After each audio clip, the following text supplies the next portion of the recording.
Hello and welcome to episode 9 of series 2 of the Engaging Internal Comms podcast. This is the show for employee engagers and internal communicators who like to keep up to date with everything that is new in our profession.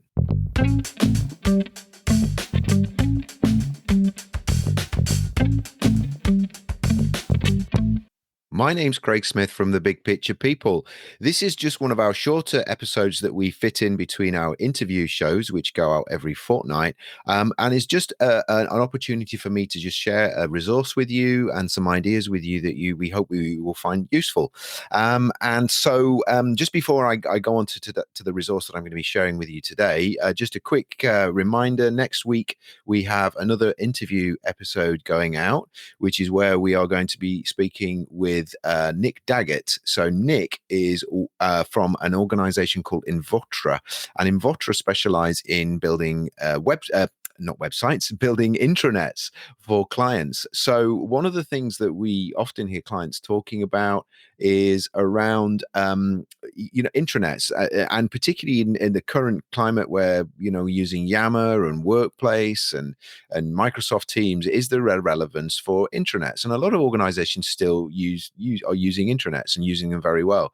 So Nick is going to be telling us all about where intranets fit in or should fit in or can fit in with our communications mix, and he has some ideas on how to position that in our minds so that we can make sure that our intranets are relevant and that we're investing them in an appropriate way. So I think find that really interesting interview. And obviously, if you didn't listen to last week's interview, that was with Tanya Pakuta from LeasePlan, and she was telling us all about how they've adapted their communications during the pandemic. And the idea there was we were looking at how do you adapt in a crisis situation and how do you change your channels. So that was last week's interview and next week's interview. But today, what I'm going to be talking to you about, and this builds on from the episode that we put out a couple of weeks ago on the 9th of March, which was all about determining your values and how do you start to look at your values or create your values if you've not already spent any time thinking about them,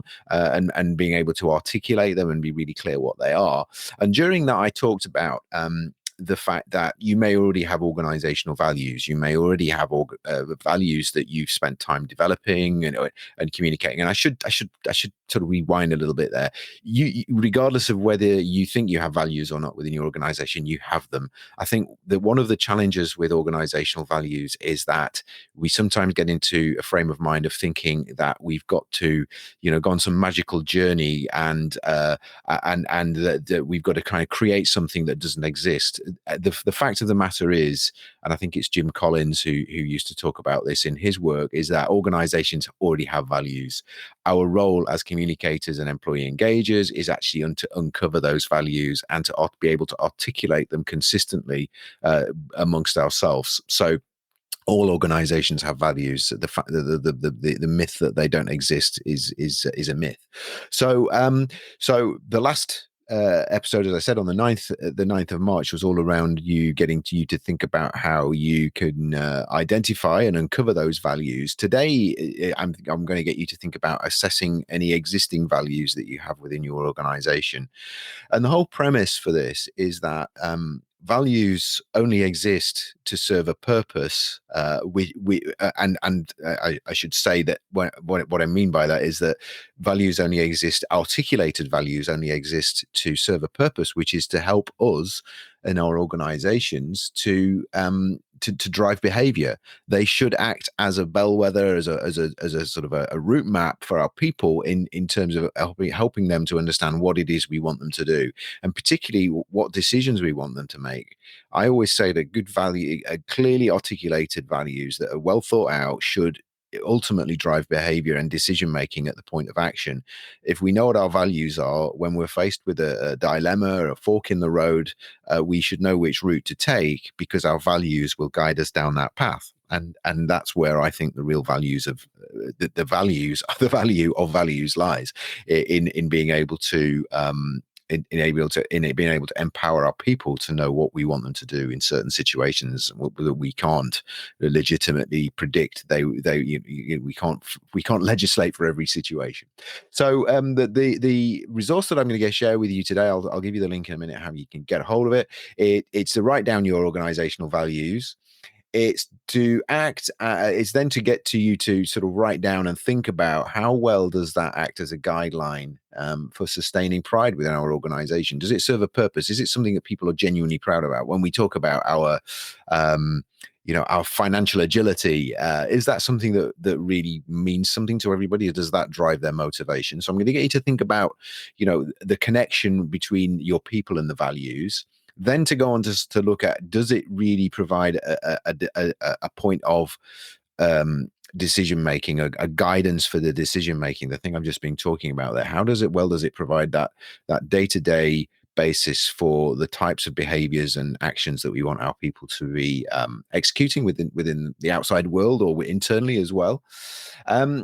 And then also, how does it help us to decide where to allocate our resources and our priorities as a business at a strategic level as well? Does it provide us with an obvious route or an obvious way of trading off some of the decisions that we have to make at a corporate level as well? Does that value really guide our decision making on that? And an example I often use with that, I used to work for a food company, and one of their values was quality. Now, again, I'm not going to get into the debate that around does that mean the same thing to everybody? I think quality could mean multiple things to different people. So there's a job that needs to be done there around defining that. But the way we used to use the story we used to tell when we would illustrate to people how we defined quality and why it was so important to the company was that the organization in the past had issues where its raw materials had not been of a sufficient standard,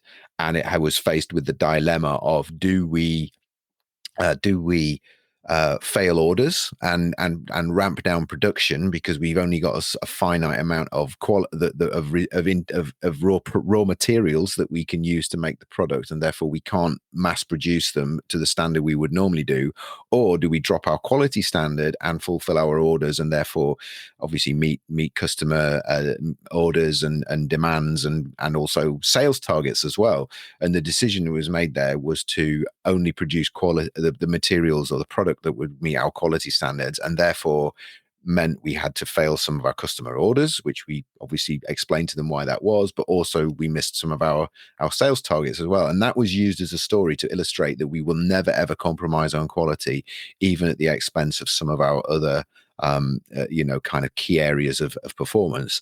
And I think it's stories like that are often really important in terms of articulating values, but also illustrate whether that value is something that is really integral to our business and will shape the way that we plan and drive our business going forward as well. So that's just a story that I thought would be useful to share with you, but it's part of this resource as well, is to ask you that question: how well does this resource does this value act as a role as a rule for allocating our resources and helping us to solve problems at an organizational level as well? So that's the resource. It's called Assessing Your Existing Values. So it does what it says on the tin.